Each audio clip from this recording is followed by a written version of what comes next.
গ্রামের খামারে প্রচুর মাছ ধরা হয়, দেখলে মন ভরে যায়। আপনাদের দেখাবো প্রচুর পরিমাণে মাছ ধরা। আজ আমরা একটি খামারে আসছি। সে খামারে ধরেছে প্রচুর পরিমাণে মনোসেক্স তেলাপিয়া মাছের বাচ্চা। মনোসেক্স তেলাপিয়া মাছের বাচ্চা সব জায়গায় চাষ হয় না, কিছু কিছু জায়গায় চাষ হয়। সেখান থেকে মনোসেক্স তেলাপিয়া মাছের বাচ্চা সংগ্রহ করে চাষাবাদ করতে হয়, কারণ এই মাছটা ততটা প্রচলন নেই। আমাদের এলাকায় সবচেয়ে বেশি চাষাবাদ করা হয় হাইব্রিড তেলাপিয়া। সংক্ষেপে চাষাবাদ, মা তেলাপিয়া ছাড়লেই পুকুর ভরে যায়, কিন্তু মনোসেক্স তেলাপিয়ার বেলায় অন্য বেলা। এটা পুকুরে ছাড়ার পরে 2 বছরের মধ্যে কোনো বাচ্চা দিবে না। এটা শুধু বড় হবে, বড় করে বেচার জন্য এই মাছটি পারফেক্ট। ঠিকমতো খাবার খাওয়ালে, সঠিক সময়ে খাবার খাওয়ালে সঠিক ওজন হয়ে যায়। তাই জন্য গ্রামের অনেক জায়গায় মনোসেক্স তেলাপিয়া মাছ চাষাবাদ হয়।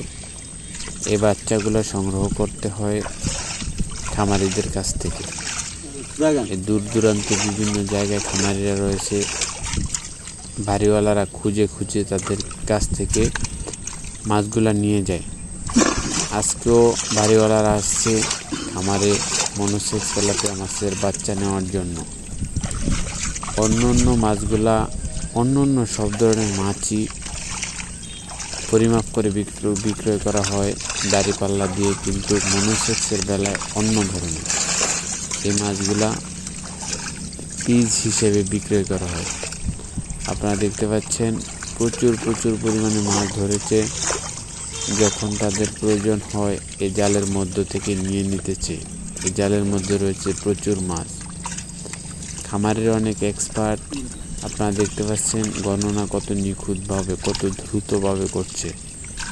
ছোট মাছের বাচ্চা হাতে নিয়ে গণনা করা অসাধারণ একটি বিষয়। যখন তাদের হাঁপার মাছ, হাঁপা বলে যেটার ভিতরে মাছ রেখে গণনা করা হয়, যখন তাদের হাঁপার মাছ কমে যায় তখনই এখান থেকে মাছ নিয়ে সেখানে পূরণ করে এবং গণনার কাজ চালিয়ে যায়। প্রত্যেকবারে 5টি করে মাছ গণনা করা হচ্ছে, প্রত্যেকবারে 5টি করে। বেশি পরিমাণে মাছ গণনা করা যায় না, 5টি করে মাছ গণনা করা যায়। 2 জনে মিলে মাছ গণনা করছে।